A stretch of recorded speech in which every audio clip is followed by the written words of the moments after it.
مشی تم شیر کو اچھی طرح سے جانتی ہو، وہ پچھلے 3 دن سے کس قدر غصے میں ہے۔ اگر اس نے تمہارے منہ سے اس لڑکے کا نام دوبارہ سن لیا، یہ تم بھی جانتی ہو گھر میں کتنا بڑا طوفان برپا ہو جائے گا۔ پلیز بھول جاؤ اس لڑکے کو۔ رملہ پیار سے اس کے بال سہلاتی ہوئی مشی کو سمجھانے لگی، جس پر مشی نے اس کی گود سے سر اٹھایا اور اٹھ کر بیٹھ گئی۔ کیسے بھول جاؤں اس کو جس سے محبت کی جاتی ہے؟ ان کو بھول جانا آسان ہوتا ہے؟ آپ بھائی کے غصے سے مجھے ڈرا کر اپنی محبت سے دستبردار ہونے کا کہہ رہی ہیں۔ کیا اگر میری جگہ یہاں آپ کی سگی بیٹی ہانیہ ہوتی تو کیا آپ اسے بھی ایسے ہی بولتی کہ اپنے دل کو مار لو، اپنی خوشیوں کو قربان کر ڈالو؟ مشی روتی ہوئی رملہ سے بولی، جبکہ رملہ افسوس سے مشی کو دیکھنے کے بعد دروازے پر کھڑے دلاور کو دیکھنے لگی، جو نہ جانے کس کام سے اس کے کمرے میں آیا تھا اور اب سرخ آنکھیں لیے خاموشی سے مشی کی باتیں سن رہا تھا۔ رملہ کو دروازے کی جانب دیکھتا پا کر مشی بھی مڑ کر دروازے پر دیکھنے لگی۔ دلاور کو کھڑا دیکھ کر اس سے غصہ آنے لگا۔ وہ شدید غصے میں بیڈ سے اتر کر چلتی ہوئی دلاور کے پاس آئی۔ کیا سن رہے ہو یہاں کھڑے ہو کر؟ تمہیں نے بتایا ہے نا بھائی کو دانیال کے بارے میں؟ اب بہت مزہ آ رہا ہوگا نا تمہیں مجھے روتا ہوا اور بے بس دیکھ کر کہ تم پر حکم چلانے والی آج خود اپنی محبت کے لیے چیختی ہوئی اپنی محبت کی فریادیں کر رہی ہے۔ خوش ہو جاؤ تم اور یہاں سے جا کر بھائی کو بتاؤ ساری بات، لیکن ایک بات میری یاد رکھنا، میں دانیال سے محبت کرتی ہوں اور شادی کروں گی تو صرف اسی سے۔ کیوں چپ کھڑے ہو؟ جاؤ یہاں سے، چلے جاؤ۔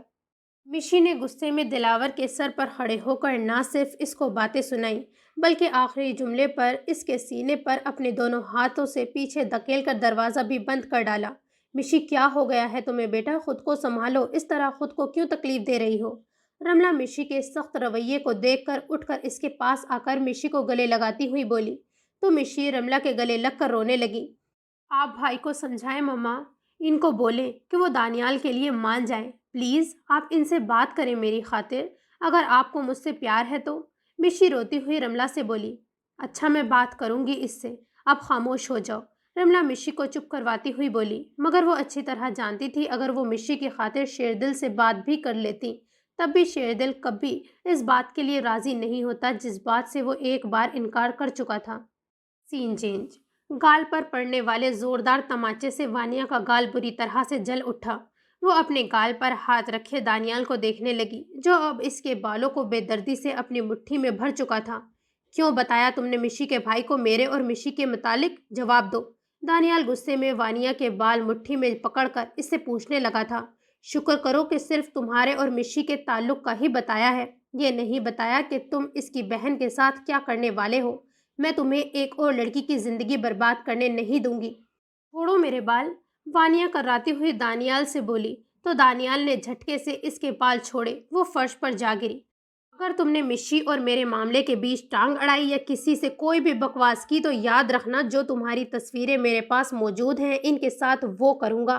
اسے دیکھنے کے بعد تمہاری زندہ رہنے کی خواہش ہمیشہ کے لیے دم توڑ دے گی۔ دانیال اس کو دھمکاتا ہوا کمرے سے باہر نکل گیا۔ سین چینج۔ فلائٹ میں وہ سارا وقت خاموش رہی تھی۔ حشام اس سے کچھ بات کرنے کی کوشش کرتا تب ہانیہ ہاں ہوں میں جواب دے دیتی۔ حشام نے اسے ٹوکا بھی کہ وہ خود سے کچھ بات کرے، مگر ہانیہ کے پاس فی الحال اپنے باپ کے علاوہ کوئی اور دوسرا ٹاپک نہیں تھا جس پر وہ حشام سے بات کرتی۔ حشام کو محسوس ہوا وہ اچھی خاصی بور کر دینے والی لڑکی تھی۔